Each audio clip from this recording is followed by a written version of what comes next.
And joining us now, as he did before the Denmark game, when we're all a touch more optimistic, is the former Manchester United defender and Newcastle manager, Steve Bruce. Hi, Steve. Good afternoon.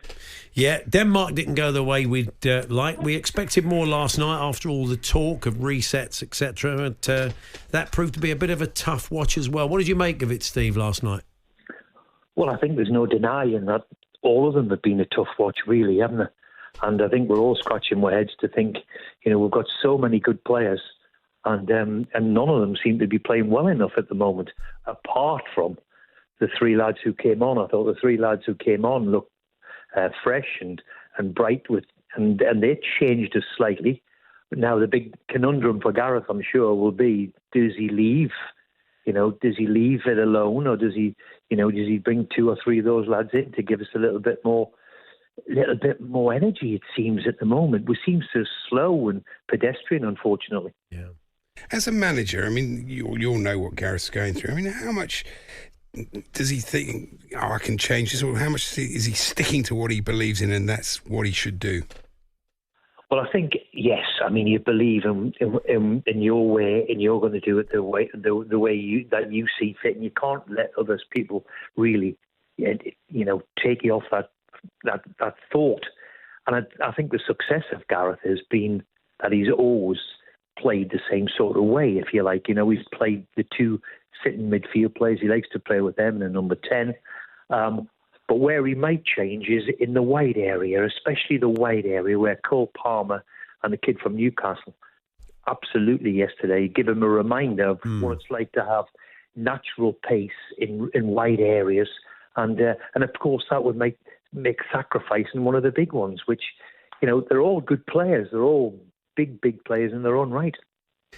It's never easy to play against a low block, and when you're just faced with, No. bank of 4 and a bank of 5 effectively. I mean, so we spoke to one of the Slovakian players earlier on who admitted that they kind of got from England what they thought they would get based on the way that they played, which was that low block and to frustrate. But you were right, Steve, it was laborious, wasn't it? That was the frustration. On a couple of occasions when we did pick up the pace and the tempo was up, we nearly scored a goal, barring an offside, and we had that chance at the end. So there was that frustration of it all being so ponderous. It's so ponderous. That's a great word for it. We've seen so slow, and the Premier League is the complete opposite to that. People enjoy watching the Premier League because of its the way it is, the tempo of it, the pace of it. And we don't seem to be playing at that pace or that tempo. And of course, we didn't get it until the two substitutes came on, in my opinion. The two wide lads came on and changed us a little bit. And all of a sudden, when somebody picks the ball up and goes at you straight away, rather than how many times have we seen it where we've gotten to the last third and we come back out, and we go back again and go back out the other side. And it does become a little bit laborious, unfortunately. Gareth, managing England's a goldfish bowl. You managed Newcastle. I'm sure everybody, the Chronicles there, everybody's out there with an opinion. Every fan's got an opinion. Every phone-in's got an opinion. So when you're in that situation and something's not working and there's a kind of clamour to change it, what do you do as a manager? I mean, it's daft to think you'd have a pig-headedness about it, because you obviously want what's best for the team, don't you? Of course, you want what's best for the team, and that's when your people around you and your backroom staff can give you a nudge.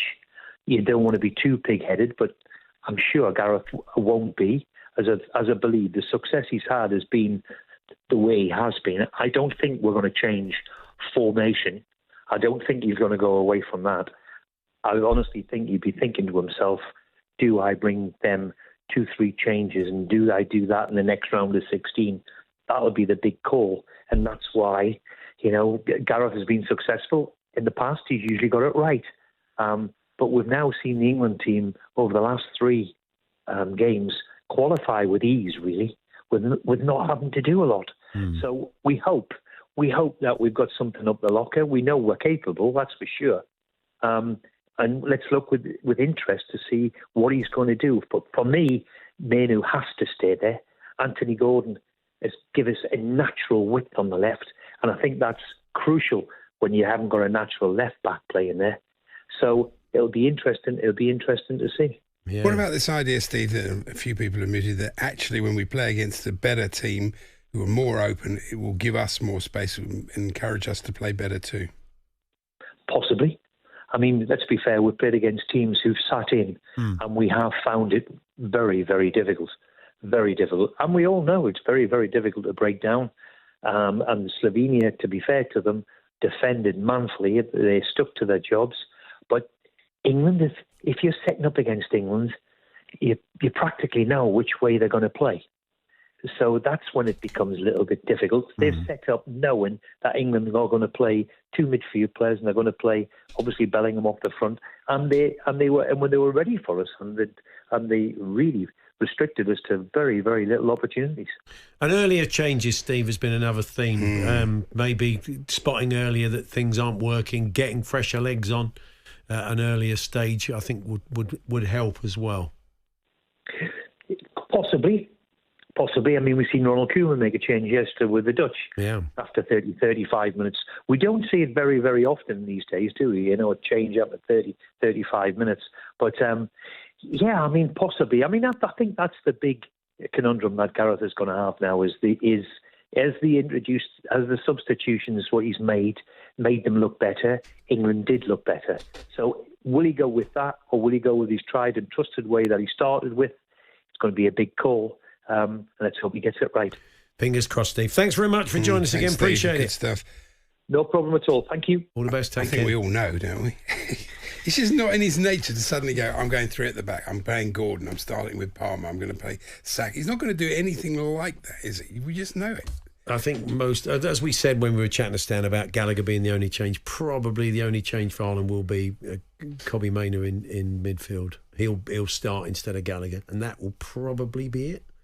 Barring any injuries this week. I mean, I'm not saying that's what I want. That's what I'm saying. I think agree will with you. But he might go for earlier substitutions. I mean, there must be a part of him that thinks nobody. I mean, anybody in their life, you never think I've got it 100% right. There must be a part of him. But that thinks earlier substitutions this isn't working. In context, if the team are playing brilliantly and you don't need to make obviously. But it's the game management aspect of it, isn't it? Which is a bit frustrating, and certainly to hear. But does he really think that we played well? I mean, I can't think that he really thought that. Oh dear! Why suddenly it's completely kicked off? Who was it? Kicked off Siri for absolutely no reason at all. Whilst even Siri wants to have 03717 phone in like everybody else. Siri interrupting us halfway through the show. Anyway, that was look back on the England camp. Thanks to Carlin, 18 plus. Please drink responsibly. Kevin Hatchard joins us very, very shortly. He's going to be commentating on one of the more interesting matches of the evening. Ukraine 0. Oh, no, not Ukraine 0, Belgium 0. I'm getting the wrong game, aren't I? It was Romania. Yes, that'll be the interesting. Romania, 0-0. Slovakia 0-0. That's all coming up. Paul Hawksbee and Andy Jacobs, Monday to Friday afternoons 1 till 4 on AM, on DAB, via the talkSPORT app and on your smart speaker. talkSPORT.